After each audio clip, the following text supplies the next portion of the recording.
Hello and welcome back to another episode of Supercoach Insider. My name is Ben. And I'm Chris. And happy birthday to Swizz. He's Happy out birthday. getting pissed. He Classic. can't make this podcast because he ain't give a shit. Did you make that up on the spot or did you I write that down did. early? That's No, pretty no. good. That's I got the only notes I have at my to-do list, which I haven't done any of. So, hey, that's where we are at SC Insider 100. You can find us on Facebook, Twitter, and TikTok, all the audio platforms as well. Spotify, SoundCloud, Stitcher, you name it. And on the YouTube, Chris. Yeah, search for Supercoach Insider. And how was your week, mate? I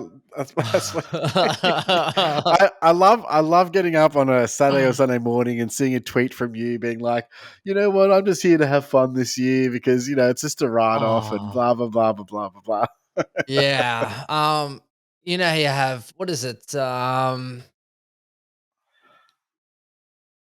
cheerleader movie, bloody hit me up, Chris. Fired Up. No, the old school, old. Bring It On. Yeah, so it's like be aggressive, it doesn't fit with me, and I have tanked to the point where we go, hey, my team looks really good, and then round 3, make changes before round 3, and then literally I think every step of the way I've made some really horrible blunders. Dude, so that's it. Our team had like one difference between them at one point, and then you're like, tangent. Oh, it's okay. Look, it's fine. I had a good whinge on my last my team reveal, and then someone's like called me George and had a whinge and blah blah blah. And I was like, hey, it's my party. I can cry if I want to. Yeah, that's true. I think it just goes to show though, like how close it is between having a good team and a bad team. Like, yeah, and I'm still ranked 5,000th, but the issue is that now I've made those mistakes. So I'm like, well, I won't have that cash, and I've used trades that I shouldn't have. So I will die in the arse at some point, but it's okay. Value train tangent. I like it. Value train. I like it. And I need to listen to you more, Mr. VCNC, who I neglect. Look, I mean, I don't even actually. I wonder what my average is now, but with Bont, my average would have to be close to 145 or something like that for captains this year. So. Yeah, I've pretty much nailed them, and it's so funny because like I did tweet this over the weekend, but someone had a go at me saying the only reason my team's any good is because I keep nailing the captains, and I'm like, yeah, you're probably right there. I'll cop that one, but hey, look, you gotta win some to know what it's about. Makes a difference. You've done well. So, look, the format for today is we're pretty much going to focus on the specific situations that everyone's at the moment. So, going through the rookies, which, as in whether they're viable, which rookies you probably want to get rid of, etc. And so who to get rid of, who's at the point of bringing in. So going also through, which drop premiums you're looking at, which injured premiums you're looking at getting rid of. And then you've got the awkward situation where you've got guys who are worth money, like your Horn Francis, your Setterfield, your Grundys. And then what do you do with them? And that's us in a nutshell. And the good news is we have most of those problems, so it's going to be easier. So, look, where do we start, Ben? Do we start in defence and work our way forward? I don't think there's really problems in defence. I suppose the only problem that people are facing is, do I rookies. try? The rookies on field in defence is the issue. That's true. Well, I was thinking more like about Jordan Dawson. So, if you don't have him, are you breaking the bank to go get him? He just obviously dropped to 78. Yeah, you wait now. He'll be dropping back down to earth after so he had 2 monster scores. Yep. So that low score in his cycle will drop him in the next sort of 3 to 4 weeks, hopefully. He's got a break even of 150. So it all rides on this week. If he goes to 100, 110, then he's dropping 30K. But because last week he actually made break even last week because his break even was only like 53. He made 10 grand, right? So he's actually gone up. So if this week he posts a good score, so a good score would be, say, 130 plus, he might only drop 20K. Yeah, and this week. And then the one after, he'll drop again, and then he'll stabilize after that. Well, so he might only go back to like 600 flat, or either way, you're paying up for him. You're paying somewhere north of 600K for him, depending on his next score, and his score after that obviously does impact that as well. But, I think that it's not going to be very common for him to have a negative DTSC ratio like he did on the weekend. So just because of his use, he just had no time and space with the ball in hand, and anytime he got it, they were just mauling him to get the ball out of his hands. So, I don't see too much of that moving forward. So you may want to pay up for him. as soon as you feasibly can. Probably waiting a week's you've got this week anyway, but next week you just might have to bite the bullet and just pull the trigger. And there's not too many must-haves, but Dacos. Dawson, Dacos, English, Clary at some point as well will be a must-have. Or Yeah. English, well, as in if he doesn't get injured Yeah. and everyone has to get off, he is a must-have. Oh, I think he's So, probably a must-have now. I just hate the fact that I don't have him, so I'm just I riding that gauntlet know. every week. I Every know. week I ride the negative 50-point train just to see if I get close. It's great. And it's funny because you go, hey, we'll go Grundy and we'll save that 100K and then we'll wait for him to drop and Grundy will make cash. Yeah. Grundy's made cash, but English has kept on his trajectory and now he's still like I $90,000 more. I think I worked out that like I saved myself, like if I was to trade in English this week, I saved 10 grand by not trading him in. So it cost me a trade and this like the same amount of money minus $10,000 than it would have cost, weeks ago when I And could have got him in. the So points that yeah. go with that 10 grand. Yeah. And now it's like 60 points as well or something stupid. So yeah, that's been a nightmare, but we digress. So so I don't think there's any other like urgency in terms of premiums, in terms of causing issues or injury or anything like that. There's a lot of trade-in targets for premiums in the defense, and that's good because we have a lot of shit rookies in defense. So I think we can go through them, but the big one that everyone wants to move on this week is probably McKenna. And I'm for it. He spiked a score with Rich in the team. Don't get me wrong. I think he's had 2 good scores with Rich in the team, 193 and 184 or something like that. But it seems like they're not using him as he really should be getting used coming out of the defense. Often it's just once Rich gets the ball in his hand, the ball's going long down the line, and they're not really doing that whole straight up the middle, which is really what his offensive weapon is, his ability to run, carry, and receive, and then keep going with the ball. And they're not really utilizing that, in my opinion. So I just wonder, like, is there a spike game around the corner, or are we just like cut our losses now, break even at 62, like just move on from him? What are your thoughts on him at the moment, being a Brisbane man, my friend? Yeah, I think you can almost afford to wait a week on a couple of them. And I mean, wait a week as in Sicily is probably the target I'm looking at next week with a break even of, I think, a 111 this week. So that's sort of where I'm thinking you could possibly hold for a week if you could. I don't mind McKenna on field as much. Fremantle's forward line could actually leak quite a few points.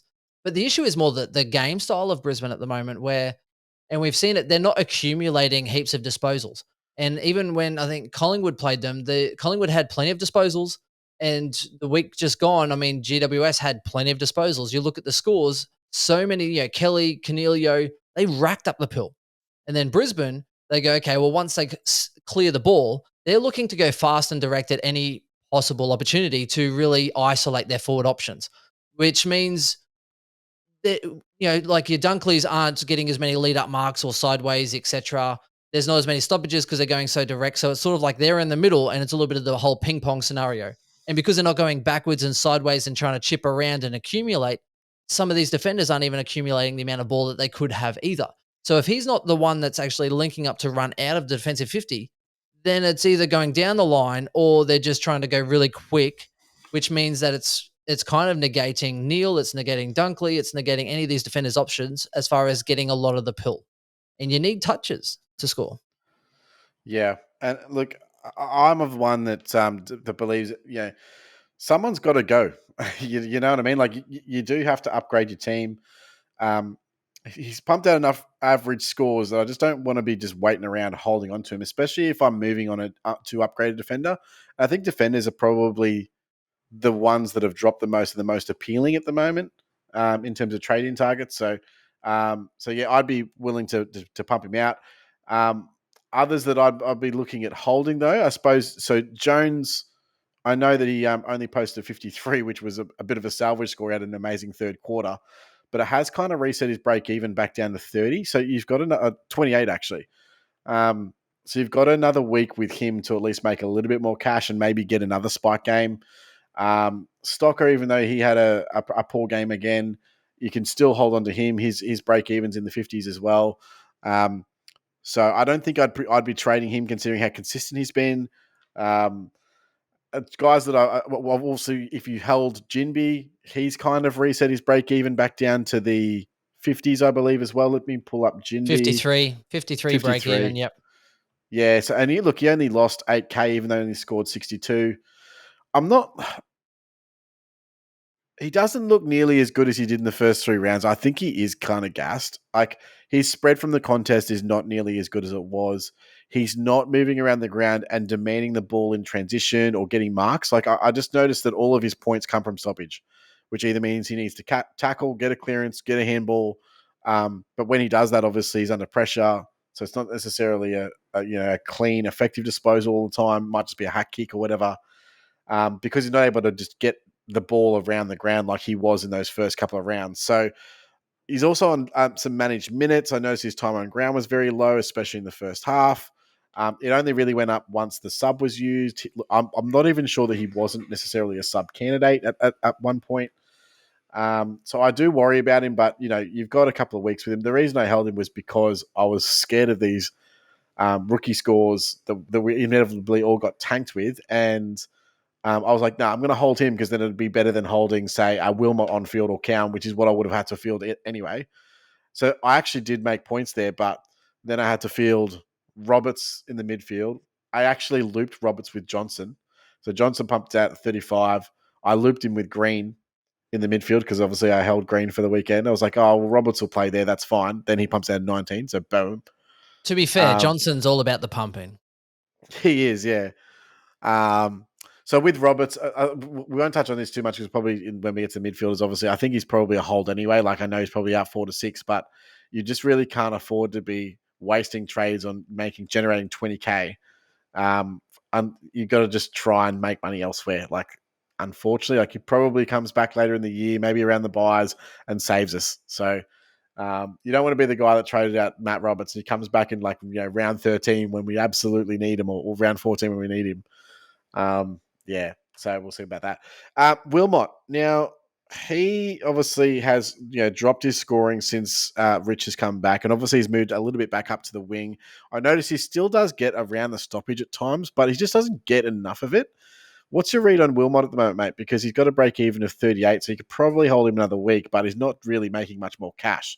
So would you trade him if you just needed to trade someone? Yeah, I don't mind him as the someone to go down. He could spike a good enough score. I do like his running, and he does push up the ground quite a bit. But the issue is that if they're same situation where if they're going too quick, sometimes as a winger you're near the ball and then you're trying to run and catch up. He does work really hard and actually provide an option, but sometimes they just ignore him. Because if you're looking at other options, Brisbane haven't really been playing the smartest as far as looking for the guy running in. They're just kind of looking for Brisbane, they'll turn around and run to the goal square or they'll try and lead up, and they just kind of have that real tunnel vision. But I do Yep. like the work rate. He's working hard, which is why I think he keeps his job. I'm almost inclined to hold him for a week as well and then get rid of him and McKenna, say, next week if they don't perform. I know there's not as much money to be made, but I honestly think Cowan's pretty much capped. Like, Yeah. with Doherty out, you'd expect him to do better, but then now he comes out and scores, was like a 35 or something or other. And, Yep. like Sin Cotter's looked much better in that defensive line. And I just keep waiting for Cowan to kind of give me a good score. And it hasn't happened. Waiting for a So, spike game that's never coming. yeah. No, I So completely now agree with you on Cowan. so that's the part I'm tossing up. Do I try and free off like a Wilmot, give myself the extra 50K cash, or do I go, hey, well, Cowan's a spud and just free up that, 85,000 or whatever and then move on? Couple of things on Cowan. I actually traded him last week. I just saw the writing on the wall. Carlton just don't look like they use him at all. They've got enough talent in their defensive half. It's funny because all the other defenders are absolutely mopping up the pill like it's going out of fashion, playing chip to chip, but they just don't seem to want Cowan involved in that, which is just an odd thing for a start. Punish the But grommet. yeah, Sincotta, they trusted a little bit more, Matt. Is that because that he's a little bit more mature age? I don't know. But then you go, okay, well, Sincotta right now seems pretty good. What happens when Sard comes back? Who goes out? There's a chance that Cowan doesn't even make it. So, based on what I saw from Sincotta, they seem to trust the ball in his hands a lot more than what they do Cowan. Now, don't get me wrong. I think Cowan has had moments of absolute brilliance during the season. Just the sheer attack on the ball and the way he plays his football. Love it. Absolutely love it. I'm not sure. I know that they were obviously tossing up between the two of them leading into round one. Does this audition for the next 2 weeks mean that Cowan's out of the team in 2 weeks? So we may Yeah, not even get to if he see that. performs at AFL level, then it's Yeah. like, "Hey, mate, sorry." And the issue could be is that, Sin Cotter's done his time. He's more mature to kind of Yep. handle these scenarios and situations that are thrown at you in Yep. game, and it's, different players, so I'm obviously just speculating completely, but some of those other older players that are like, "Hey, this new kid and this young gun," or whatever, they might just sort of bypass a little bit as far as especially, Carlton's under the pump at the moment too, so Yep. And what's worse for Carlton, and this is shit, but I mean they've got basically a guaranteed win over in West Coast. And well, no, I wouldn't say guaranteed, but pretty easy run over there. But then their fixture really sucks. They play Brisbane, Bulldogs, Pies, Sydney, Melbourne, Essendon all in a row. Like those are 6 losable games from Carlton. And considering the form that they're in, maybe they want to get a more seasoned body in there. The good news is with Sincotta, so I wouldn't be going early on Sincotta, but once Sard hopefully he's listed as 1 to 2. He might come back this week, might be next week, but we should be able to see whether or not that his job security is reliant on Sard, or if they're happy to play him over Cowan, and then he might get an extended run of say 6-7 games, just like Cowan did. So um, I'm open to that from next week, but we will have the information week 3 to be able to make that decision. There is no chance of me going early on a Sincotta just to generate an extra 20K or something like that. So, I agree. Yeah, okay, Yeah, cool. I'm glad we're on the same page Wagner's with the that one. one. Yeah, no, So, Wagner's the so one for you're me. you're in for trading Cowan then? Yeah, I'm in for trading Cowan, and you'll get a better idea when teams are named too. So I don't mind it. If I don't need that 50K directly, I am aware that it just buys a week for Wilmot, who might spike a score, where I don't think that's coming from Cowan. So Yep. if he spikes a score, awesome. If not, then Wilmot and McKenna are probably in my plans for next week with, Sin Cotter hopefully, and then going and getting Sicily. So Yeah, that's absolutely. where it fits in for me. Both of the other break evens, I've say Wilmot 38 break even, McKenna 62. I don't think it's dire that you get rid of them because they're still better on field than Cowan. Yeah. So defender trade-ins in terms of Yeah. rookies, I suppose we'll just quickly touch on that. I mean, obviously, We've already said the Wagner is yeah. So Wagner and Mitchell. I mean, Mitchell's obviously by far and away the easiest trading target you'll have this year. He's a is defender he? forward.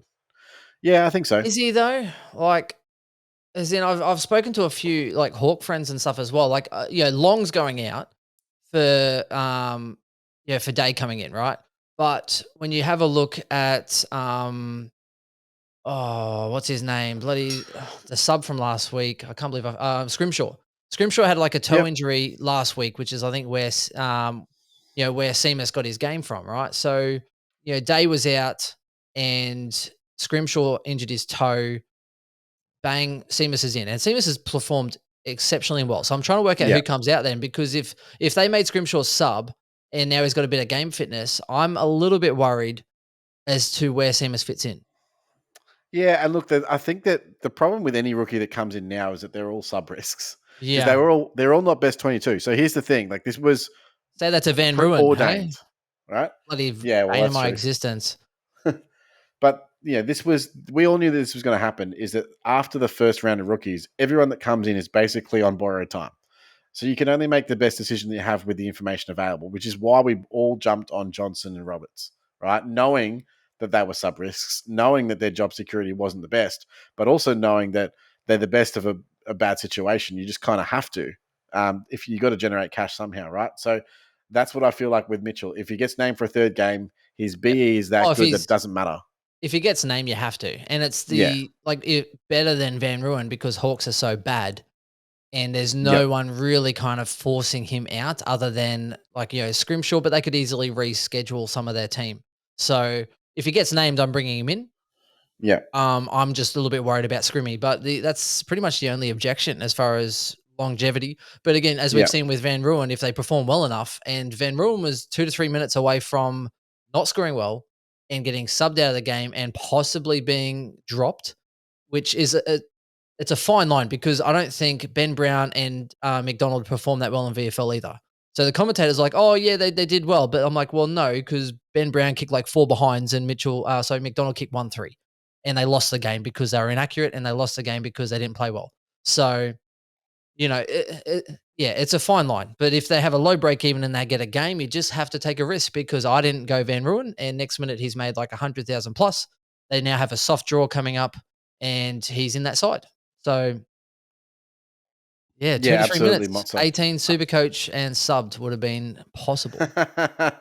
Next minute, 80 Yeah. Supercoach, I was living shocked large. because I missed that first 2.5 quarters of the game.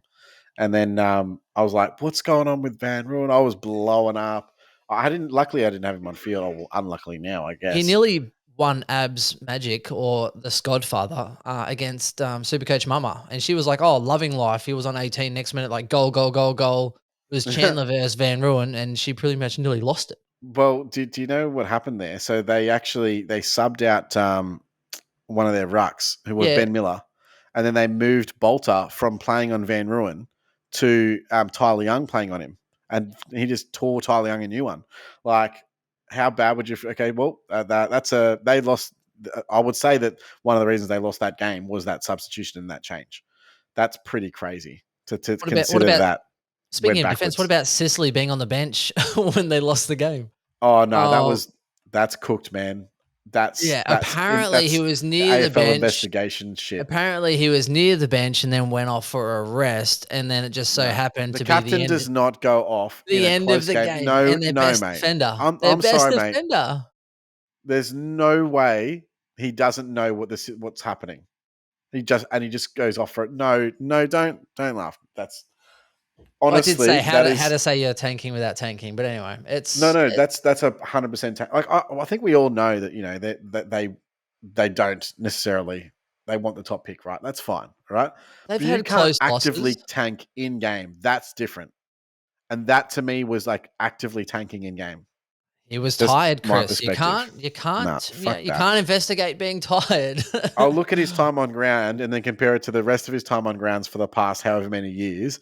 And then you can tell me, okay, well, so what? He's what is he? 90 to 96% time on ground, right? Very When was high. when was the last time Sicily was off the field in the last 5 minutes of a game decided by under a goal? Never. When he was forward. That's probably the only time he was When off they the needed to ground. kick a goal. Yeah. All right, let's move Uh-huh. on. Anyway, yeah. But So, yeah, those two and defenders. So Wagner. Wagner. So the problem with Wagner is the same thing, right? So Chapman might has a Chapman. potential impact. Heath Chapman. Oh yeah, Who has it's true, he's a true, true. mainstay in Sorry. that back line. So Yeah, the problem is he replaced bloody Wilson, and Wilson pretty much yeah. got told to go back and get some form because he wasn't well. So I think Wilson's done. And Yes, you're but right though, Chapman's been injured Chapman. and is coming back. I think he's 1 week away. He could even be back this week. He's very tall though, Chapman. No, he's not. He's like a classic Is one. he? I think he's like a high 180s, like low. Yeah, let's have a look. I will find out for you I right was now. thinking like Wilson's not that tall though, so Heath I guess it's possible. Chapman height. Chapman comes into that team though. That has to be a given. Chapman's 193, so he's not like super tall or anything like that. He's just a classic sort of Plays halfback. either Yeah, way. Yeah, yeah, yeah. exactly right. Yeah, He definitely comes into that best 22 though. You don't leave Chapman out. I think that's the thing. I think Chapman's good enough that they go, okay, well, we'd rather play Chapman rather than Wagner. And don't get me wrong, I think if I was in a position to potentially double downgrade and his name this week, I'd probably still take a punt on Wagner anyway because mature body. He's got a lot of confidence with the ball, even though he obviously had a bit of a mare in that. The first Yeah. one. But I think that they obviously trust him with it because he was taking kickouts, and I'm like, what's going on here? You've got Luke Ryan and Hayden Young there, and Corey Wagner's taking kickouts, and I was like, only Freo could do this. Honestly, they just have no idea. I think they're also tanking from Wembanyama as well. I think Um, Walker probably makes way because I don't even know who Walker is. And his back flank, B Walker. Who is this guy? Should I know this guy? Brandon Walker. So Brandon Walker makes way for Chapman. And then Wagner probably stays on the bench because usually you have at least one extra defender that rotates off the bench, as in a lot of the teams sort of do. So, yeah, that's probably where I'd be going. I don't mind Wagner, to be honest. I'd prefer him. as I said, I would say he would be my second pick. Like if let's say, for example, Mitchell doesn't get named, but Wagner does, I'll just go Wagner. Like I'm not upset with it. Like I'll be okay with it. he might be a dead rookie for the rest of the year, but how many of those do we have? There's also Johnson. Like, does he maintain this game? Do they switch things around, get another rotation through? Personally, I thought Johnson has played very well, even though his scoring hasn't been there and he hasn't got enough of the pill. But what he's done with the pill and his attack on the ball, etc., has been fantastic. Looks like a really good, big-bodied rookie in there, but we'll see. I So didn't bring yeah, I him don't in. mind. Yeah. I didn't bring So him in. those are Oh, probably are they the two best rookies this week? Probably. I know that's that's it. They yeah. they No. are they are the rookies as far as unless you're going early. I think they're pretty much where it's at. Now, the good thing to note as well, Seamus is also a forward defender. So if you do have a forward that you need culling, then you can still use him. And the good thing is that you can also then flick him with if you still have Sheezel, then that's the options you have. Or if you get in like a Harry Yep. Himmelberg or something coming up, then that defender forward status helps. Yes. So I suppose that leads into our premium trading target. So there's pretty much 4 that I've been throwing up, and you can tell me if there's any others that sort of fit into this mold. But Please make me throw up. Go on. so Will Day's the one I'm probably jumping on, but the others are Sicily, Sinclair, and Himmelberg. If I wanted to really go sort of left field and just trust that process. It depends on what the coach says too, hey, and where he's named, although they don't really name them in the right spots. But Himmelberg could be someone if the coach says, hey, yes, Taylor's out and we took Himmelberg back into defense and that secures it up. So we're probably looking at a Riccardi or something in the forward line. Then you go, okay, awesome. Because he's the tall marking intercept player that probably replaces Taylor in some capacity. Yeah, so with Riccardi, he's actually one of the only guys who performed last week. So I had a look at the VFL stats, and the Lions absolutely smacked him. I think it was 80 points or 90 points in the VFL. But Riccardi kicked 4 goals too and had 20 disposals and 13 marks. So he actually played really, really well. So yeah, is he coming in? That's the logical thing. So the other thing is, of course, Lee Lear, who's mooted as a future piece in their defensive half. He got injured, so he's apparently out for 2 weeks. So that kind of leaves them with only really one move, unless they want to say rejig things around down in the defense. But Sam Taylor's obviously out for 8 to 12. Now, the thing is it a 2-week fix? Is it an 8-week fix? Is it a 10-week fix? Do you have enough trades to be going on a jump on Himmelberg for, let's say it is for 8 weeks or 10 weeks or whatever? Do you have enough trades to bring him in, to bring him out?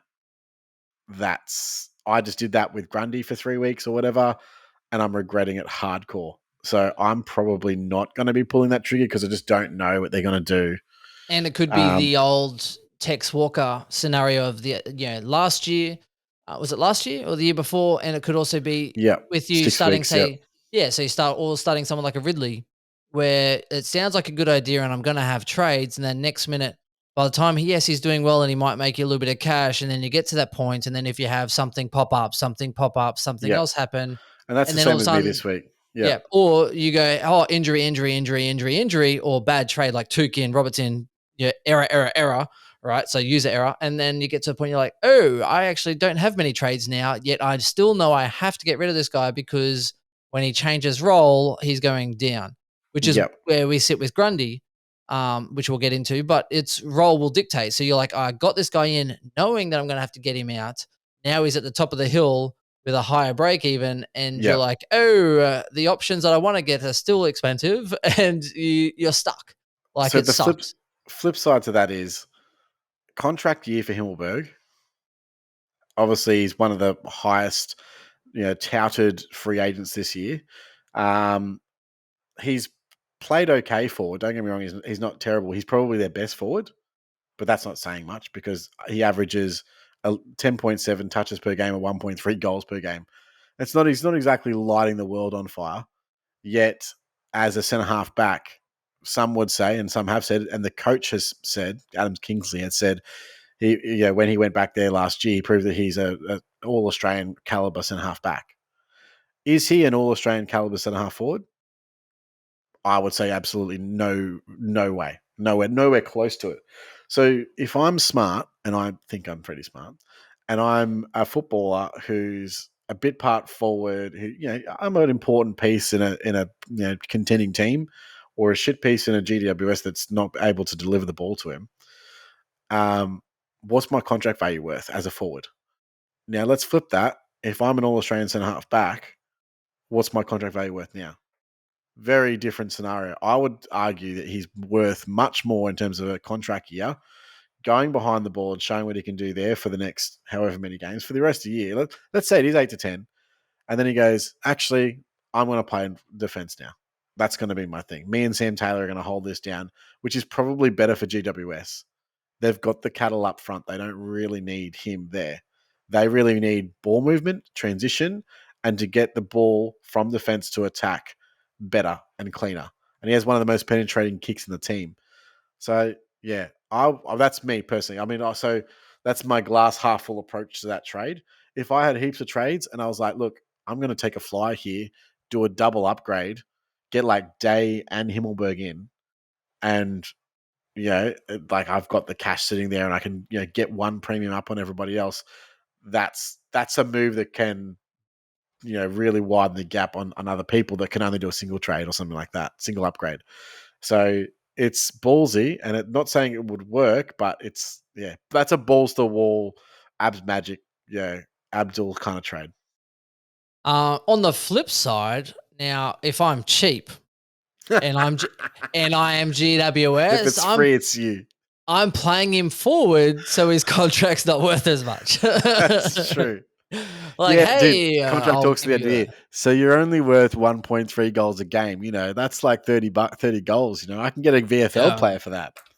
Exactly. Hey, yeah, we'll give you 400,000 to stay here.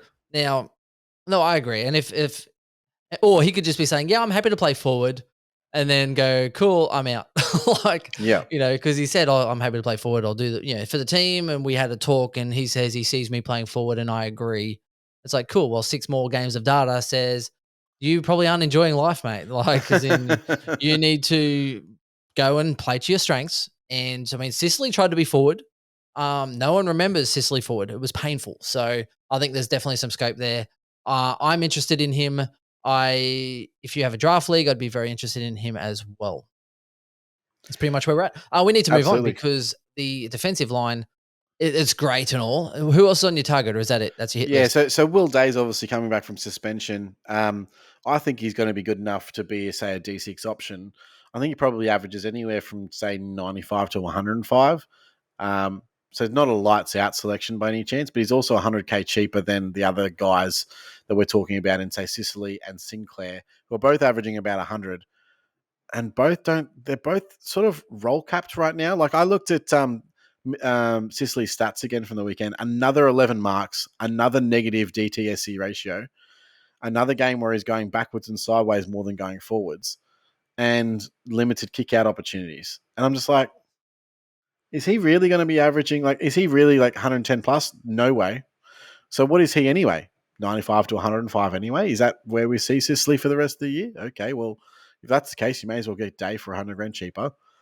Sinclair's the one that has a upcoming schedule that is really, really nice. From round 9, his schedule opens up dramatically. And I just go, well, I probably do want him sometime in the next 3 weeks. Do I want him right now? If I pass on Day, the value in him's gone, and next week you may as well get Sinclair anyway. So it's like, if you're going to get one in this week and you're coin flipping between them all, you've only got one chance to get Day at 450K. That's it. So you have to bring him in this week if you think he's any good. Other than that, you're not worried about role changing at some point? Because no, not with him. And I know that Mitchell has basically just loves to change people's roles, and I get that. But the thing that's holding me steady with that is that he flagged it preseason. They went into the preseason game. He obviously played that role in the preseason game. Then he had that injury that set him back. So the first game out, he only had 27% CBAs or something like that. And then basically that was a run-in game. So the next game, that shot right back up. And he was the number 1 midfielder across the next, was it 3 games or 2 games that he played? 3 games, I think. So are you talking about the preseason where you didn't believe me, Chris? And I said that he's playing midfield? I was no, he's not playing inside. Yeah, he might play wing. And so I mean, so we've had enough evidence across preseason, across games this year, and across Coach talk. the coach talk that you just go, okay, well, if it doesn't work out, then cool, whatever. But at least the value is in the price anyway. Like obviously the value is in the price at 360K. Didn't know that. Also, what you don't know is can they score at like it's all good playing inside midfielder, but can you score playing as an inside midfielder? And the result is absolutely yes, he can. And so that's the difference. You know, guys Have you like noted John the Newcomb. Have you noticed the switch in Newcomb the last 2 weeks? Killed it. Yeah, yeah. So I think as far as when Day's playing, Day's probably a better user. So I think he's freed up a little more. Yep. Newcomb is a little bit more, I guess, accountable. More, I don't know if he's being more defensive, but when you look at the scoring, Newcomb wasn't really setting the world alight, and Day was going massive. Yep. Whereas all of a sudden, Day's out, and then you have like Nash or these other players coming in to play a role or whatever they're doing. Newcomb's gone well. Like we're talking, I think 110, Yep. 120 the last 2 weeks. There's like 4 role players in that midfield, and then there's Will Day. And that's the difference. And he's also a very good tackler. So he's their best user, I think, in the midfielder by a fair stretch. I agree. Like he can get a ton on 22 disposals. There's no chance any of the other guys in that midfield have got a chance of getting a ton with 22 disposals, unfortunately. Maybe Newcomb with his high tackle threshold can bump that, but Day does get obviously a lot of tackles as well, and I think that's a staple in the Hawks midfield. Is at the very least you're going to get a rough day when you're playing them because they're going to tackle, they're going to apply pressure. So a rough day, no segue in the aggressive tackles, right? Yeah. So yeah, look, I'm okay with Day, and as a D6 selection, you know what else I'm doing? That everybody should be doing because you're looking at your team going, how am I going to get full premium with this team? You got to hunt the value where it's there. Like Day is value, right? Canelio is value. Like yes, these guys are inconsistent at times or whatever it might be, but at the end of the day, no pun and they both intended. they both have a high ceiling. It's as clear as day and night, right? And it's just like, okay, well, who else is presenting that sort of value? Where are you going to save that 100 grand, that 150 grand? Who are you going to be limping to get a 400 grand D6 later and just, stretching at a guy, Bush Mills, mate. Yeah, Good? the old Irish whiskey. It's also a Burgundy cask. It's not bad. You just Ooh, keep rambling, mate. We haven't even moved on. It's 40 I'm minutes on Ron defense. Burgundy. 40 minutes on defense. So I'm now drinking. Well, That's I where we're at. do think that that they're probably the most traded in because the rookies are the ones that you're probably most trading out. So we've already touched on the other guys. So I suppose we do move into midfield. The big one's obviously Touk. So a lot of people traded Touk in last week. I was one of those people. Did you bring in Touk this week? Yeah, I brought in Touk and Roberts. It was a lovely week. So did I. I brought in Robertson, Johnson, and Touk. Thinking I was. Did you play Filippo on savant. field as well? Or did Yeah, you I lose? did. Yeah, Yeah, same. yeah. Well, and so we'll get to that. I do want to touch on Filippo later. So that's probably the biggest issue in the midfield right now. Also, who to trade out, who to trade in. You traded out Setterfield last week. Probably a good move. However, I mean, his break even hasn't really moved the needle with his 76. I do want to touch straight away on Setterfield though. Can That I say coaching quickly, performance. Yep. before you go on to Setterfield, Swizz also dumped Setterfield, I believe, in the Touk train. And I feel like we have upset the GOAT. Now, That's probably what happened. I caution you, if you get rid of Setterfield, Chris, bad things will happen. Well, I won't be getting rid of him this week. I'm likely getting rid of him next week. He'll become Clary next week when he bottoms do not out. break someone else. So the thing, I was actually shocked with how bad I think he was handled in terms of his role yesterday. So I thought that he was their best midfielder in the first quarter by a long way. He had, I think, 9 or 10 touches, few tackles, 35 very Supercoach, clean inside. something like killed it. Sorry? Yeah, like 32 or 33 Supercoach in that first quarter. He was absolutely killing it. He was everywhere.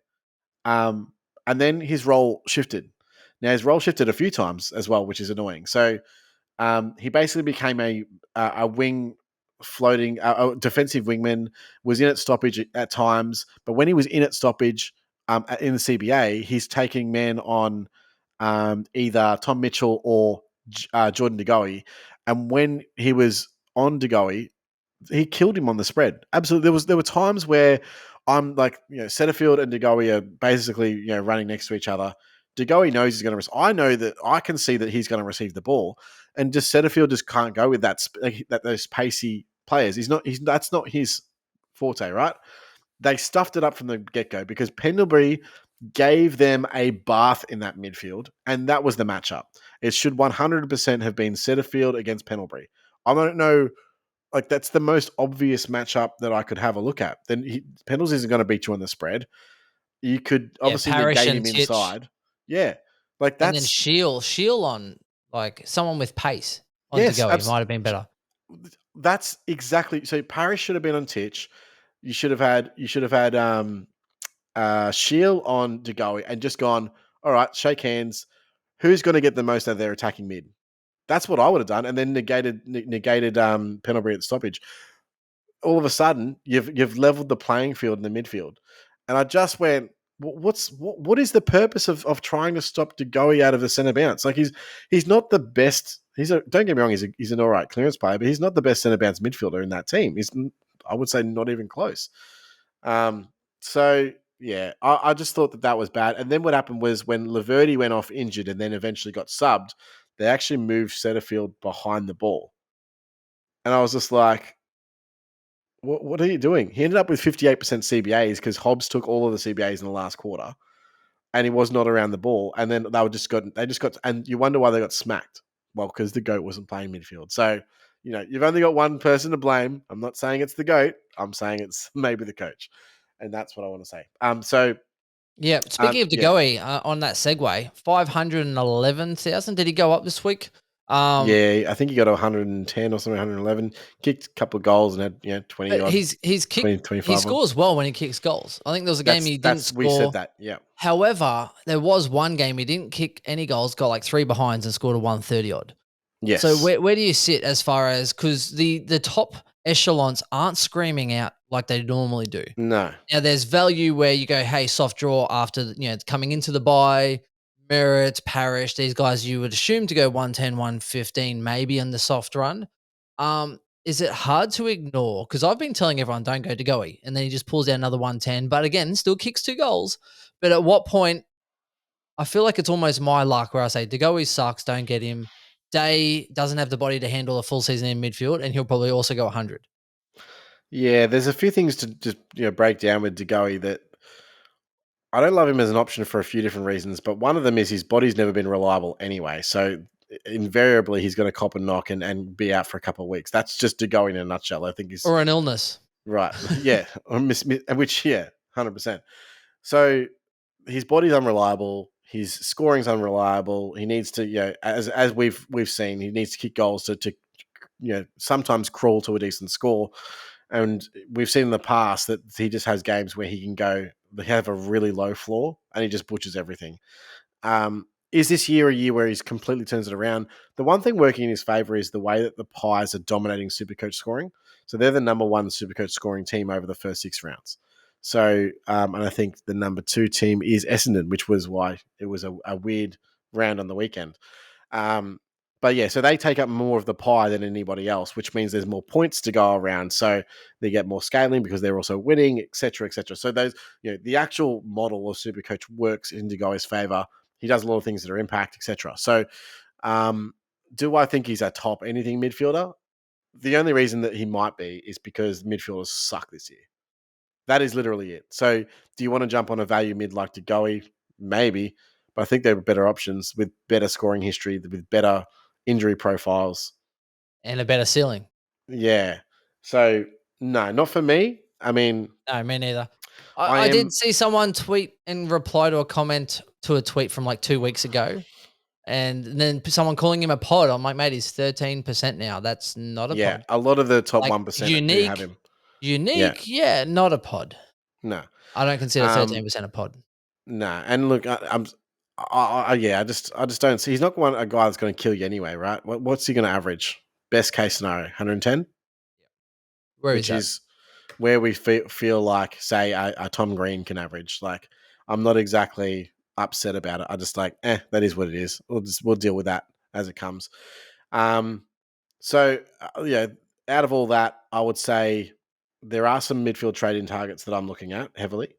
So if you don't have Laird, you can possibly get to Laird. He's probably bottomed out.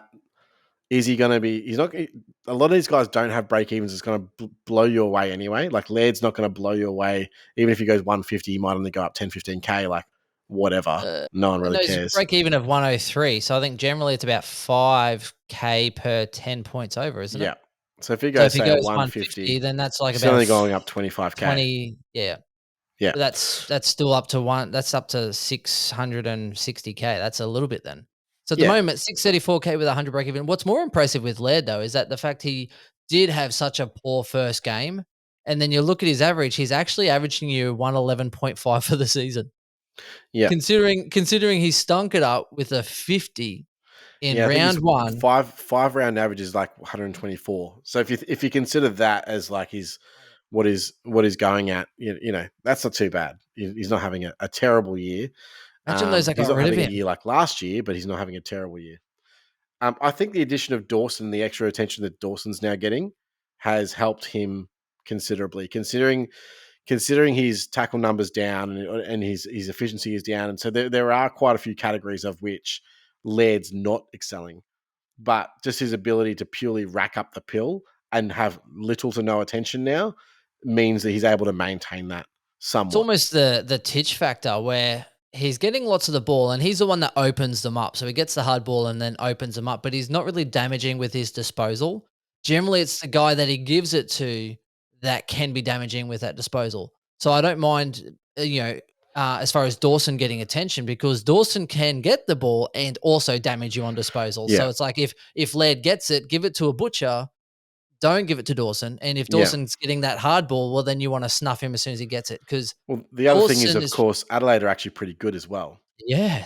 So they're winning games, winning more Supercoach pie. You know, so he actually has larger chunk to reach from. So, and I put that down to Dawson's impact in the midfield going forward, but then also how dynamic that forward line is. So you look at the improvement of, say, Rochelle and a few of those others, Rankin coming into that mix too. I just think that they're a very dynamic team where they'll still lose games 100%, but when they're up and going, they look dangerous and they actually look enjoyable to watch as well. So go figure. I do agree. So the other two and I'll put these guys side by side, very similar in price. I think potentially very similar output towards the end of the season, and that's Josh Kelly and Zach Merritt. I had a bit of a chat with Grimo in one of our Supercoach chats later on this afternoon, and I talked to he was going for Kelly, and I said, well, maybe look at Merritt, mate. And he said, oh, yeah, sell me on Merritt. So I did a bit of a deep dive, and I've been on Merritt train for a bit, but basically the reason why I want Merritt is from, I think it's round 9 or round 10. Round 10, Richmond? Yeah, his draw is insane. Over that stretch from that round 10 to the end of the year, he still plays West Coast and North twice out of that on that run. And it just goes, like, it completely opens up from a midfielder scoring perspective. Whereas, and I think after the bye, so they have the round 14 bye, I want to say. They travel that week to Optus Stadium. They play Freo away. So a game that he should score well in anyway.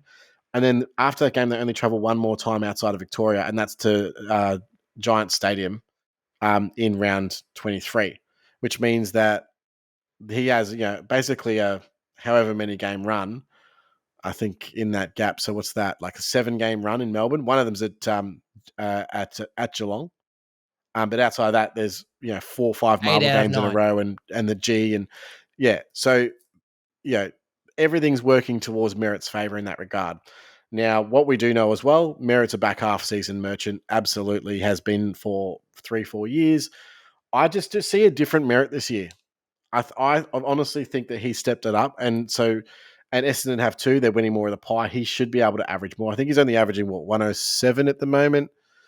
But he did have a tag in round 1 that took him to I think a 91 only or something like that. 92, yep. Yeah, so even that tagged game still was able to put out a half decent score. So if no longer capitulating to the tag and pumping out a 50 or a 60 like he used to, he's still working his way through it. The addition to Setterfield means he doesn't have to play as defensive. He's used as that outlet. He's the guy that they want to get the ball in the hands with when they're transitioning, and their ball movement at Essendon has just gone leagues ahead of where it was the last few years.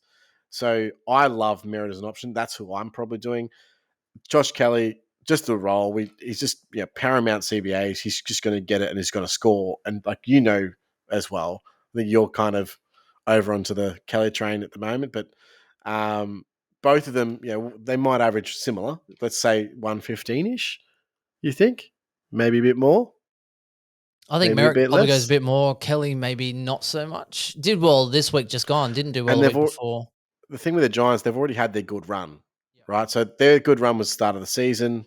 Essendon's where it's at, and Parrish has been getting the ball, but he hasn't been doing well with it. Whereas at least I think Merritt is doing well with the ball. So, Yep.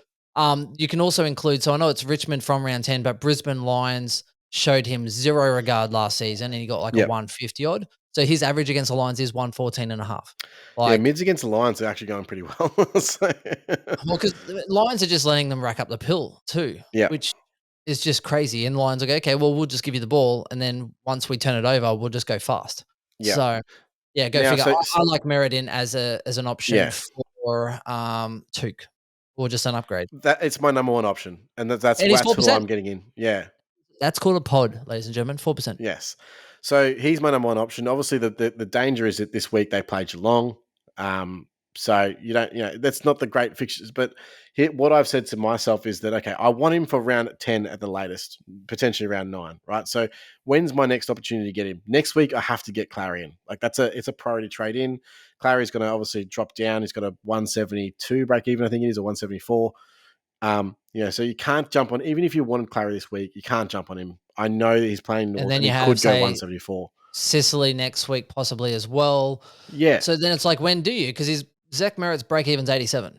Yes. Which means if he goes well against Geelong, he's going straight up. Geelong is scary as far as their forwards, etc., but they don't have a huge, big midfield that's going to scare you, in my opinion. Exactly right. I'm not really scared of their mids so much as what I'd love to see is him go head to head with Dangerfield and just go, whoop, see you later. I think Setterfield probably would be danger, no? If they make that mistake again, he's just too powerful and too fast. That's not going to work. He needs to go head to head with Guthrie or someone like that in that midfield. I don't even know. I mean, Guthrie's been in and out of that midfield because he's been getting a lot of attention. So maybe they just follow that route and they tag Guthrie. That's what I would do. I mean, but I just don't. Sometimes I think either I overanalyze the game or like coaches just don't see what I see. Like, am I the only one that sees it? It's just so weird. Like he's not able to go on the spread like that. He's just not quick enough. He can run out of game. Don't get me wrong, but he doesn't have the pace to go with them. So he'll get to the next stoppage eventually, but he's going to be lagging a little bit behind.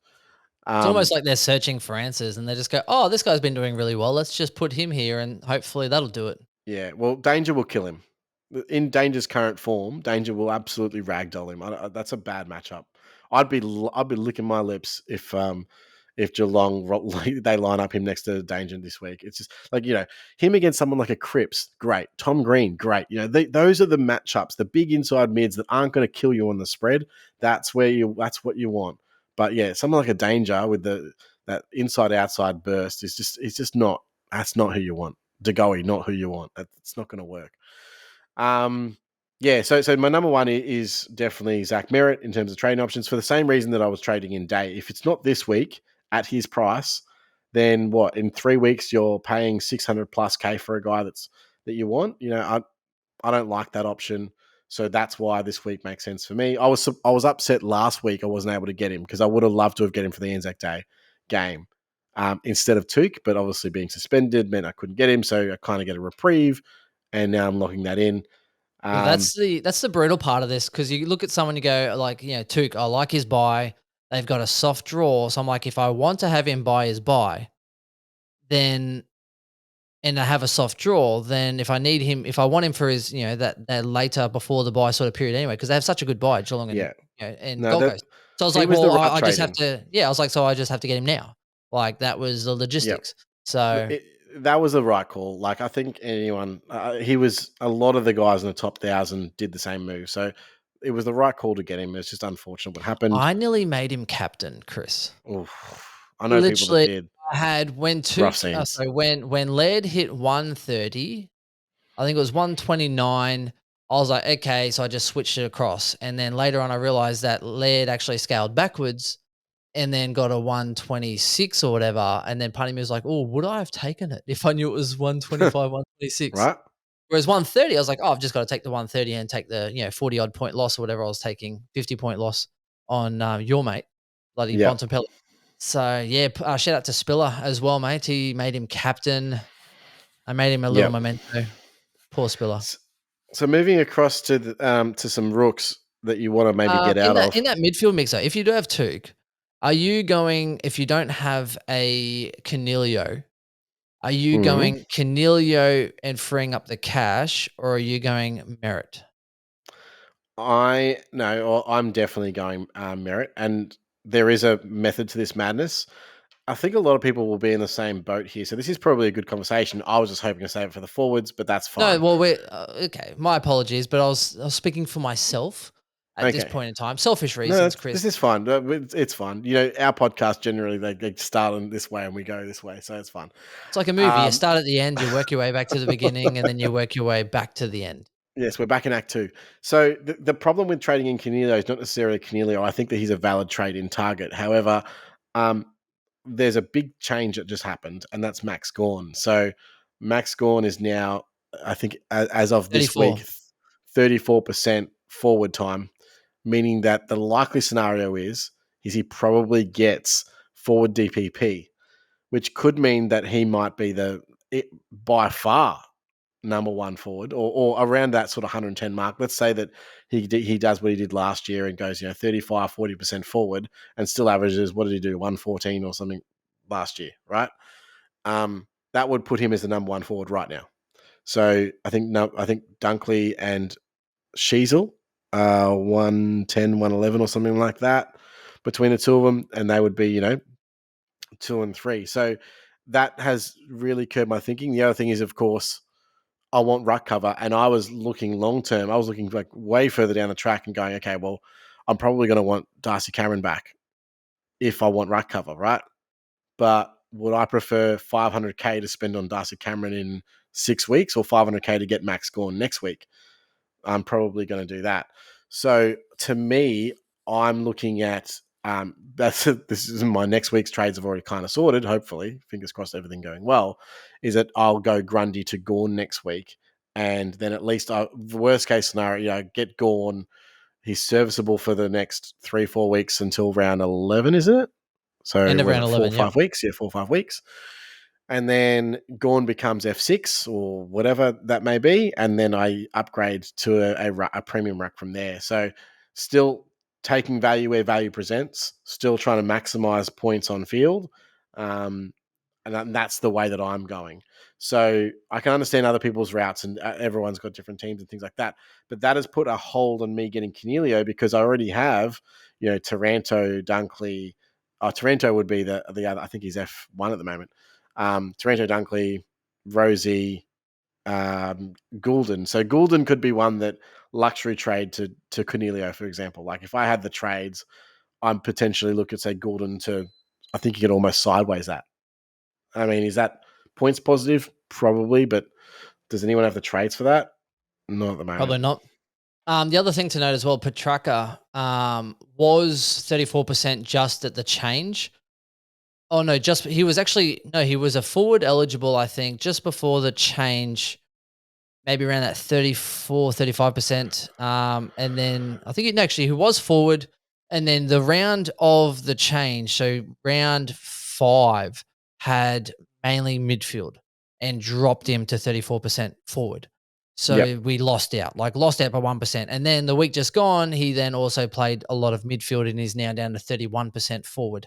So the issue was, when you play Essendon and you play, Richmond, they're bigger teams. So you want Petrarca probably in the midfield mix. So we did speak already about preseason, like Clary, Petrarca, etc., playing a different role. And I expect when they play some of these weaker teams, they're probably going to try and freshen them up by playing more forward, like they do with any of the other weaker teams that they think they're going to roll. So when they played Richmond, it was like, well, they were losing for most of the game and they really needed him in that midfield more. And I think that's where it sort of came from. especially, Yep. Clary not doing as well with attention, etc. So it's like, right, well, Petrarca's in there. So he's dropped to 31%. I actually expect him over the next 5 rounds with their bunny run. Still scores well, but I expect him to play forward a little bit more because they don't need him in the midfield for that. I can get what you're saying. The thing with Petrarca is, though, that there's a very, very clear definition between when he goes forward and his scoring capacity. And we've seen it over the years that it just drops off a map. It's nowhere near it needs to be. So, yes, he might be a valuable forward, but you'd be banking on the fact that he gets more mid-time later in the year for him to be a viable trading target. You saw that last year where they dropped him out of the CBAs, they were rotating him out of that, and then came back into it later in the year. And then his scores spiked. But there was, a 6 to 8 week period there where he was like pumping out 70s and 80s and 90s regularly. And you were just scratching your head being like, dude, I can't believe I paid, what did you pay, $550 or something for him? And he dropped down to like $430 or something stupid. Like, I'm not interested in that journey. I would need to have a bit more concrete evidence of that. Well, the good news is that when that change does happen, so I know Fremantle are a bit hit and miss at the moment, so they're not that great. But then you've got Carlton, Collingwood, Geelong, Giants, obviously, hit and miss as far as that. Saints, Brisbane, and then Adelaide, Richmond again. Yeah. So if you start to come up against some harder sides, that's generally when they throw, Clary, Petrarca, these other, smash them out with the CBAs because that's where you need your best players against the best sides. So I see against these weaker sides where they'll rest them a little bit more. And if that's the case, if they start to play some of those harder sides, it's not really until maybe the last 4 rounds where they play a couple of these weaker sides. And I'd still rate him in against North maybe. So it's an option. I mean, as far as Cornelia goes, another one is Mills as well. 550K has jumped up to 29% defender status. So depending on where McCartan brothers are, where Rampy is, etc., if he goes another, he probably needs 3 rounds to get a decent enough push to get him over the line, I would say. So one to watch. Yeah. So definitely one to watch, but I don't think it happens based on how Horse likes to play him. But yeah, we digress. So there's not really too many like mid-only rookies that you sort of need to jump out of. Baker's obviously one that's you could hold, you could keep, you could throw. Like, it doesn't really matter. Most of the ones that we have obviously have DPP. Of the Roberts and Johnson varieties, I think you just got to hold them. I don't think there's any point in trading them. So I think that we'll just make that stand now. You kind of need to be continually upgrading your side instead of sidewaysing rookies that haven't made any cash. Now is the time where upgrading cadence is the king. It's part of the reason why I'm not, and this is a good segue into the ruck line. Is I've got an option right now. I could go Brodie Grundy up to Tim English and just call it quits with the ruck dilemmas and just go, yep, okay.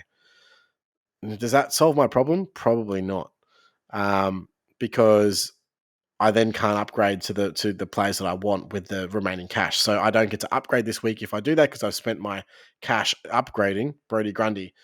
That's not necessarily what I want to be doing, or how I want to be playing the game. Still got to chase value where I got to chase value. Paying almost 700K for English doesn't do that. Yes, I understand that he's probably clearly the number one ruck by a fairly long way, but the points that I'm going to make up every week comes from my upgrade cadence. So being able to upgrade gives me the point difference between the players that I'm actually going to be doing. So I'm not actually losing points. I'm just upgrading other areas that are going to gain me those points in a different way until it gets to the point where everyone's upgraded and I don't have English. At that point, I have to have had him or have him in my team. Otherwise, now I'm losing 50 points per week to the competition. Does that make sense? That makes sense. Excellent. So everyone feels like you have to jump. And I was talking to someone at work earlier saying, well, he's talking about like LDU, should I upgrade LDU, etc. I'm like, why? You need to upgrade around them. And these players that you brought in, you've already burnt a trade getting them in. They still have a high ceiling, etc. I was like, who would you rather, like LDU on field or putting a Wilmot or a Filippo or one of these other guys on field? You're better off upgrading around it. And even like Parrish, I'd love to bugger off Parrish, but unfortunately, I've got to keep upgrading the spuds of rookies on off my field before I try and actually make any other sideways or upgrade a loose term, a sucky premium. Leave Yeah. it for later.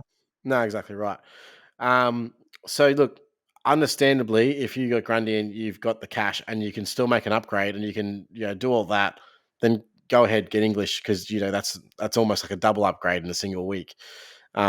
I'd probably recommend doing that. I don't think there's anyone within 20 points per game of him right now. I mean, don't get me wrong, Darcy's one that you could look at as a sideways. I did actually have a look. Darcy's run is quite good.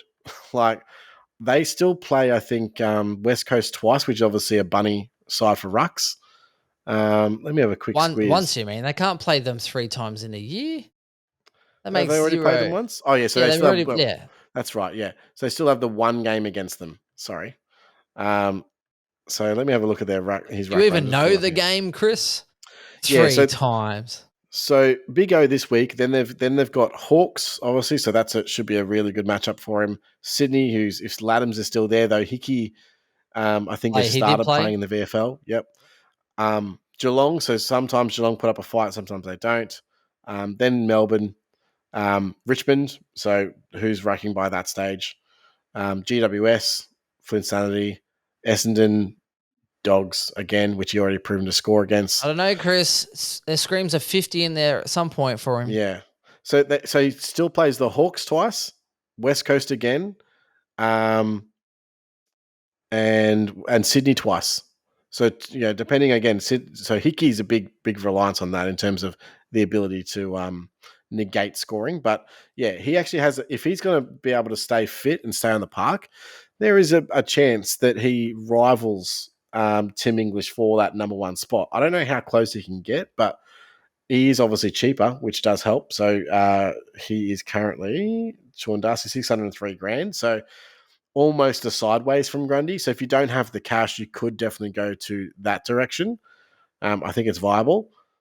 The thing with holding Grundy and going to Gawn next week, which is what I'm looking at doing, is Grundy's obviously going to drop because his break even's 132. Now he's not probably going to drop all that much, but he probably will drop, say, 20 grand. The thing is, Gawn's break even is 223 or something stupid. Like it's insanely high.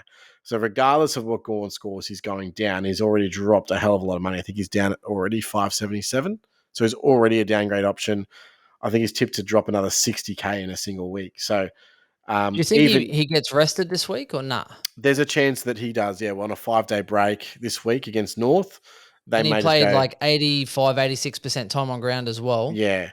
So they may just go, look, we're just going to park the bus for you this week and then bring you back next week.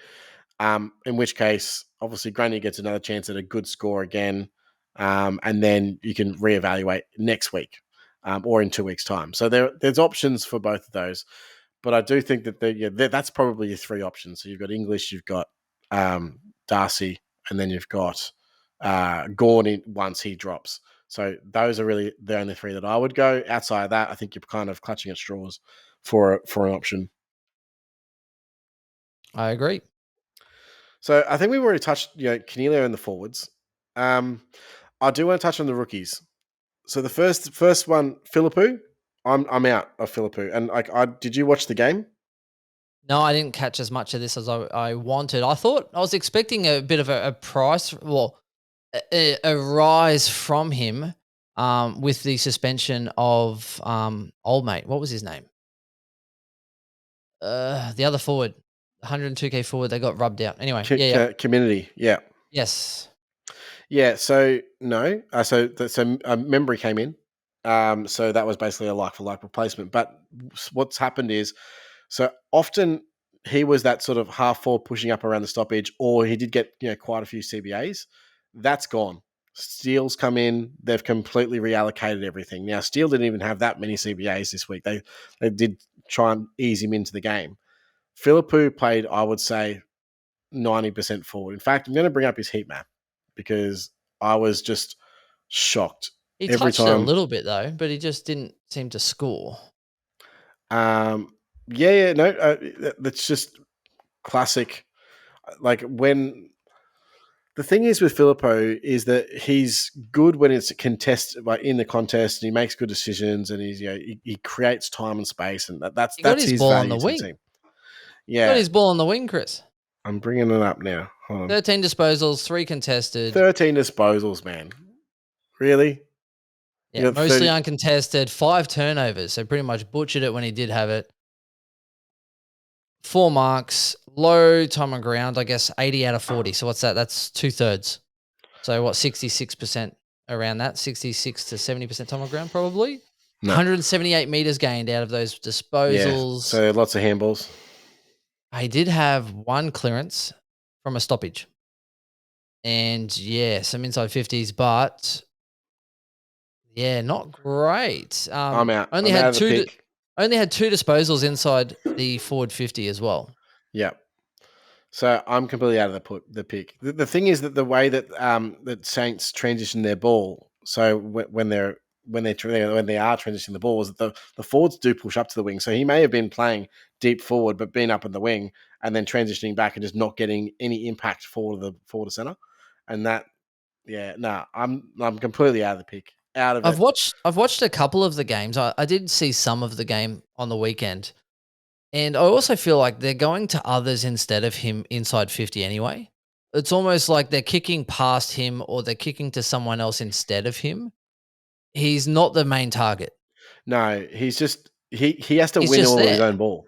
Yeah, he's just That's the there. thing. And Yeah. the only way they'll give it to him on a lead up is if it's his turn and he's the only one. But inside 50, I've seen a few times because I'm looking around, they're going inside 50. I'm like, where is he? And they've literally kicked it from one side of the forward 50, entering, gone across the goal face, and then Filippo's like on the other side, or he's let the full forward lead up, and then he's Yeah. kind of coming across later.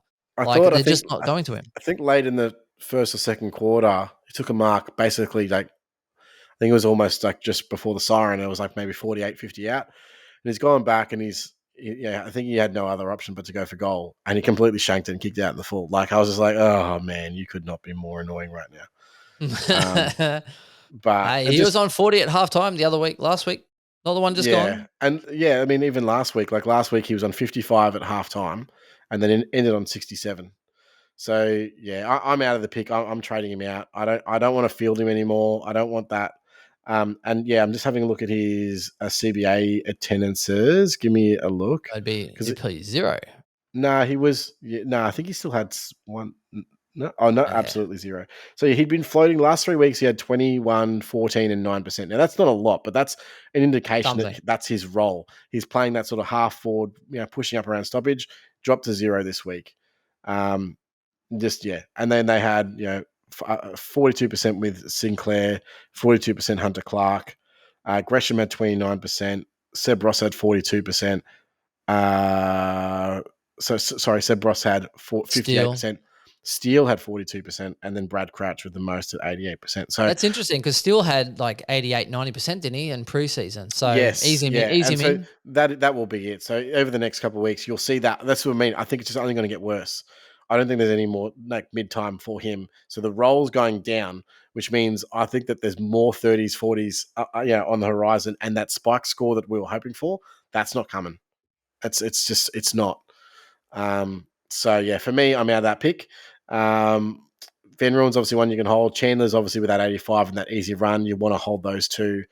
Who else we got in the forward line? Green got another Again, 77, so he's holding. got a bit of time. A lot Yep. of them have time, and that's the Yep. thing. So if you are getting rid of one, it's kind of like, well, Baker against Hawks could actually do really well on the outside on the wing, especially if and they start to play a lot of game at Metricon as well, because we know when they've had wet weather footy, he's been horrible. Yep. Like he's just not a great kick of a wet footy. So put him, at under Metricon Stadium, and is it Metricon still? Bloody Nah, they've rebranded to something else. It's like, well, I yeah, got tripped up. Gold Coast, I didn't realize, as you were saying, Metricon yeah, is gone, rebranded. Was I saying Metricon before? Marvel yeah. Well, Stadium? so the owners had to chip in like $50 million to keep the company afloat this year. Oof. So builders all over the country are really suffering, but Melbourne particularly, they've really gone through it. So Okay. So I was the thinking 12th largest Marvel builder in Australia, Stadium. Porter Davis, and they went into liquidation like a week ago. So Yeah, brutal. crazy stuff. Anyway, yeah. So you're probably holding most of your forward rooks, but the trade-in target really the only one's what Canelio. I mean, I know people are still looking at Ziebel. So what do we think about Ziebel? I mean, are you picking him up at 467 as a keeper? I think it's a risk at Ziebel. I like him because I've got him. But again, if everyone got him at 350 and you're paying up like 460, I don't, I don't know if it's his for the season. And I know it's been great and I know he's doing well, but I don't know if I'm paying full price for him. Like, I know you're Are you bigger on paying him than I am, 460 right? for Ziebel or 450 for Will Day for essentially the same average? And I think, well, you know how I feel about Ziebel, but like, as in, That's a hard question, right? it Like, you know what I mean? is. Like, they're probably both around the same mark, but Who's role worth obviously. more, Day in defense or Ziebel in the forward line? Or, I mean, you've got Ziebel in defence, really. Like, you could also do that. Yeah. But I don't want to peg them against each other. They can, I don't know what they do in their personal life, but pegging probably ain't one of them. So, no, and it's interesting. But then I'm like, well, do I want Ziebel for that? Or, and with the influx of possible DPPs, and I say possible because we're still weeks away from the data, and you'll Yeah. know maybe 2 weeks before as to who's likely and who's not. So it's hard to gauge. But for me, I'd rather even, I still think Goulden's got some value, and they have the first buy. He'll probably bottom out closer to that first buy, depending. Like he had a horrible round. He was pushing back in defense because they're injured. Um, I don't know about Ziebel, mate. You're bigger on Mm. him. You sell people. I'm not selling Look, people to pay that much for Ziebel. I'm like you, man. I'm glad I got him at 350K and don't have to worry about any of this. Yeah. I don't know is the answer, man. Like, I'm pretty confident that as long as he stays behind the ball, he's going to be able to average around 100. Like, thank you for that money, by the way. But I just, yeah, like, Are he's you not going more to be a worried with lights like out selection, Sheezel? right? Like, No. at this point, you are paying for a keeper, I guess, and a forward keeper that's going to average 100. That's 460K. He's probably the best value one there. Yeah, He's he'll got probably go previous. 90, between 90 and 105 for the year for me. Are you worried with Sheezel? Because they're all kind of tied in. Sheezel and Hall. Now, is it Sheezel got attention? Was it Holman tagged him up a bit? Yeah, so Holman, yes, I am a little bit worried, but I'll explain why. So Clarko intended to play Sheezel the exact way that he'd been playing him the whole year. So it's not like Hall came in and changed his role. That was not the case. So he was tagged early and hard tagged by Holman, and then they just started changing him around and flick him. They flipped him on the ball. They flipped him forward. Like they tried different things. Did Whereas I Holman saw, follow? sorry, Wherever he went, did Holman follow? yes. And Oh, it so was like Mary had a little lamb wherever you go. So the thing is with I don't think he tagged him on the ball, but when he went forward, yeah. So the thing is with Hall, then they switched him. Now he was playing wing high half forward, so he was like forward of the play. He wasn't like linking through transition and doing things like that, but he was much higher up the ground than the guys in defense. So he was not as a defender in that first quarter and a half or first half of the game. So yes, I'm slightly concerned. I mean, you also have the issue that he had the strapping on his hand, so I'm sure it's like a bruise or a sprain or something like that he was dealing with. He had a corky last week as well, so he's got a couple of things going on. He probably plays this week. I'm probably keeping him. I want to see the role at least. I know the break even's not fantastic, Yeah, but his 99. I mean, look, so 4 of those weeks he's hit that. So Yeah, and you can afford okay, to watch this week and watch the roll a bit more. yeah, And I did caution people as well, saying, well, Dacos was the same last year where I jumped off and then all of a sudden he towels up. So the ceiling's there, the roll's there. So I'm keen to see how they use him again. He got some attention, so kind of disregard that, saying, okay, bad score, but he got attention, which could happen to anyone. And it just shows how much they rated him to try and negate the amount of ball he was getting. So yeah, it'll be interesting to see what happens this week. yeah. These don't generally tag anyway, so should be right. Nah, exactly right. Nah, I should be right. But I think that's pretty much us in a nutshell. It Slash not a is. nutshell. Not like the 18-minute specials that you do, which are, by the way, amazing. Thank you very You much don't for those. mind them? It was something I love them. different. I The in a love them. nutshell, first week. So if you don't know, so it's pretty much just like in a nutshell, pretty much all the news from the week, as far as like injuries or et cetera, like anything that's been coming out. And I try and summarize it 1 minute per team on average. Try to do all 18 teams in 18 minutes. Pretty much like, hey, if you don't have time, this is what you need to know in 18 minutes. First week I got 21 minutes. I was like, oh crap! I obviously went on about someone, and then last week, the one just gone. I was like, okay. So I just went bang, bang, bang, bang, all 18. And there was like 16 minutes 30. I was like, oh. So then I was like, haha, I've got time to spare. So I just started like rambling shit. Yeah, so I'll be doing that again tomorrow, probably when teams are announced. Pretty much, yeah. The what are we calling it? The In a Nutshell series. So pretty In much a everything you need nutshell, to I love know. it. Yeah, in a nutshell. So something different, Chris. I love it, mate. And something different is me beating you in Supercoach for the first time in a while. So thanks very much. It's okay. Look, I'm happy for your success. And it's funny because you go through a year, and I remembered some key lessons this year that I had forgotten. So, like, hey, free up maximum cash and bring in bloody Van Ruin instead of bringing in a $200,000 rookie in Clark, because then it literally cost me an upgrade. So I was like, man, I was like, I'd love to get this guy. I'm like, oh, but I'm like 80K short. And I was like, fuck, I Dude, could have done with that do 80K you that I remember just used. this time last season when I didn't bring in Nick Martin because I was at what was that, a wedding or something like that? Yep. And I missed the lockout of the game by like 30 seconds or something stupid. And then I had to get him in the next week because he turned up that week. So first of all, I didn't have him, and then second of all, he turned You have to up. pay So overs. yeah, I had to pay 200 grand for him or something, like it was like 190 or something like that. So there's 100 grand banged for the start of the season that I just didn't have, that everybody had, and I'm down Yeah. 100 grand for the entire year. That is how easy it is to ruin a Supercoach year. It's crazy. Yeah, or you pick up Touk and make him captain like Spiller, because that's a 40 point. Or remember, I think some people made Cornelio captain once and he got knocked down on zero. Like it's easy to happen. So very, very much It is easy, what it easy to is. happen.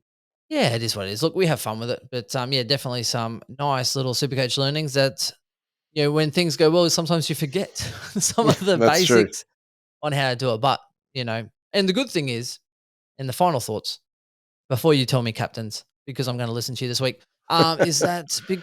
I think your team, Swizz's team, my team, we're all slightly different. Now, Swizz is coming through pretty well as well, but I'm very much looking at value. So my strategy from here is going to be about value and trying to fill my team through opportunity.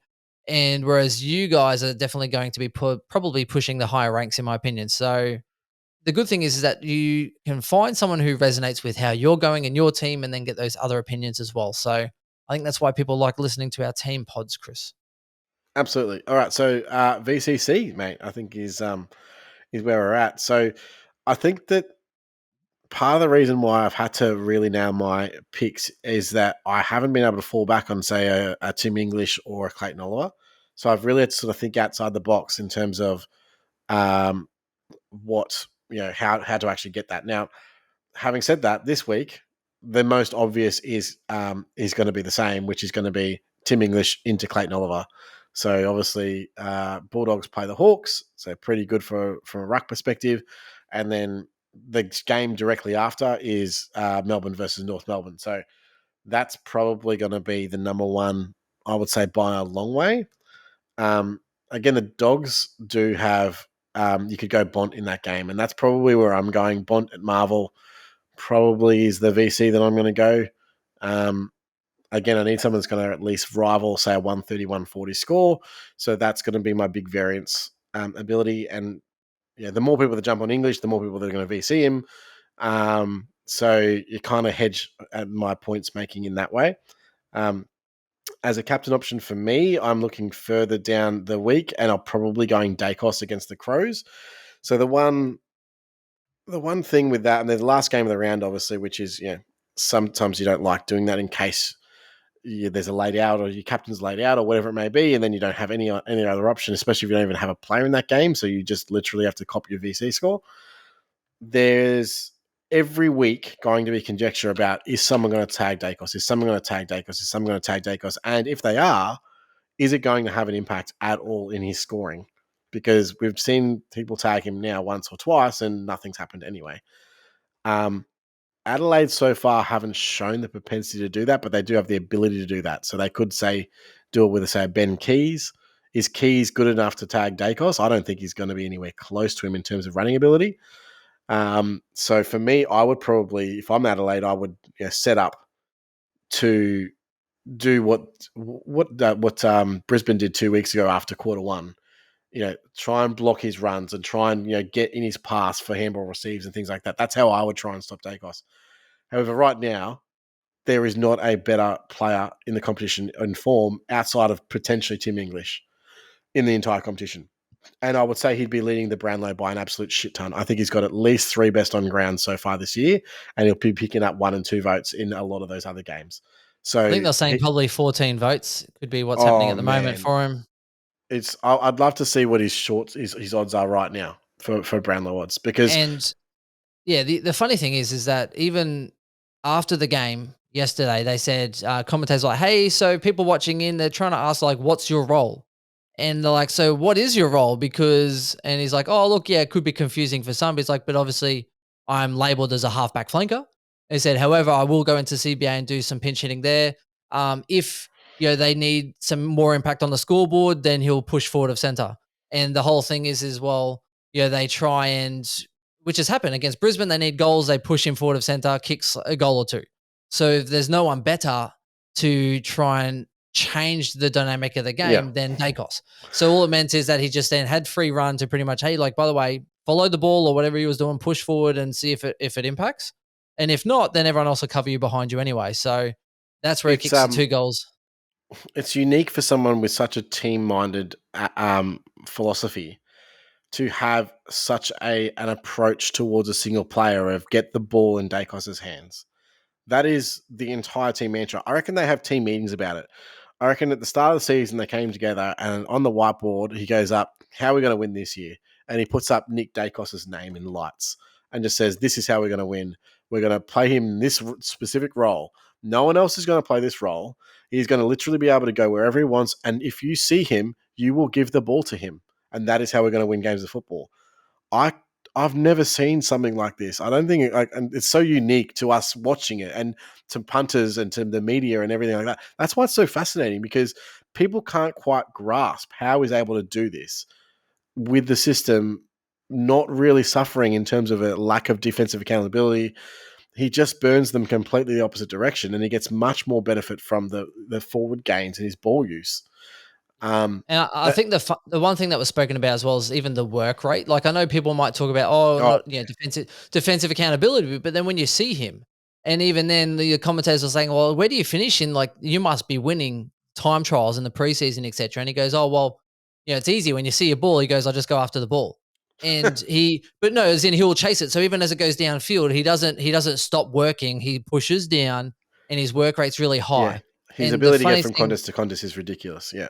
and seeing him live, which you missed out because you were sick, they called him last year. They called him the footy whisperer. And I'm watching it, and I was kind of looking. He was in the defensive line. I'm looking towards the boundary, and he kicks this ball. I'm like, who the hell's that to? And then literally, Collingwood player just keeps running, and then literally hits it without breaking stride. And I'm Yeah. like, holy shit! Like the amount of vision he has. And then there was another one on the wing where you could see it. He was kind of like under pressure, and then literally just turns and then kicks the ball like 40 meters inboard and hits a target. And it's like, how did you see that guy? So on TV, it's like, oh yeah, no big deal. But then in live, you're like, holy crap. And then this week just gone, he did like this little, almost like a 360 pivot kind of thing and goes, oh, okay, someone's here, turn around, and then just goes, oh, and then just kicks it like 40 meters again to the center where there was a player free. Like his Yeah. vision's ridiculous. And then executing the skills on that vision is ridiculous. Yeah, the thing that I'm so impressed about as well, like whenever you see like the down the ground shot of him kicking, like so it's but the camera's behind him and you're watching the ball. I don't think I've ever seen like a more straighter ball kicked. Like it doesn't deviate from his foot. Like that's what's when you kick a ball, like I kick a ball or you kick a ball, Yeah, it you get a goes bit in of the the air old and you curve. get to Yeah. your target, but it curves in the air and it just never deviates. He's like it comes off his boot, goes straight, and it just spins, and it just goes. It's perfect every single time. It's crazy.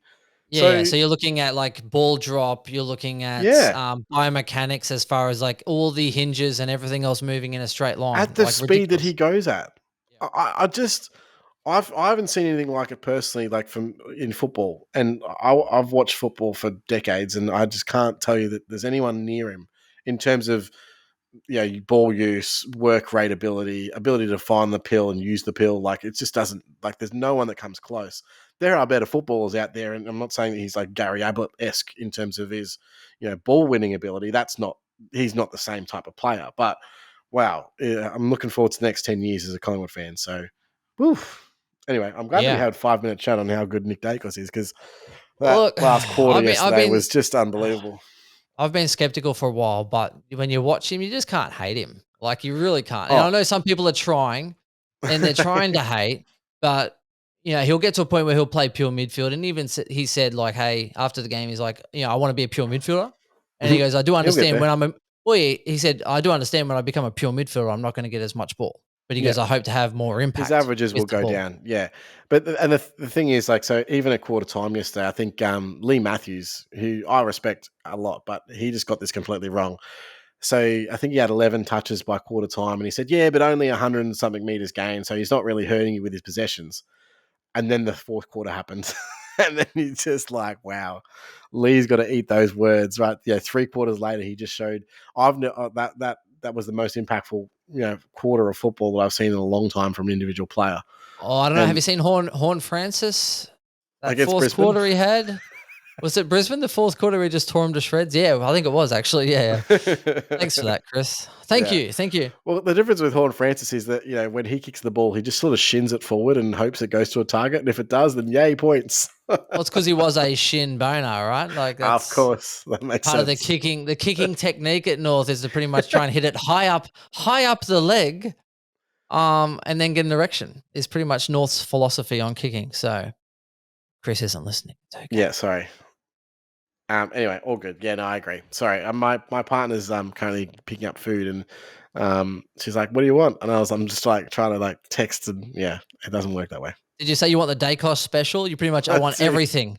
I want everything all at once. Can I get 40 and 2? Yeah, 40 disposals and 2 goals. Thanks, mate.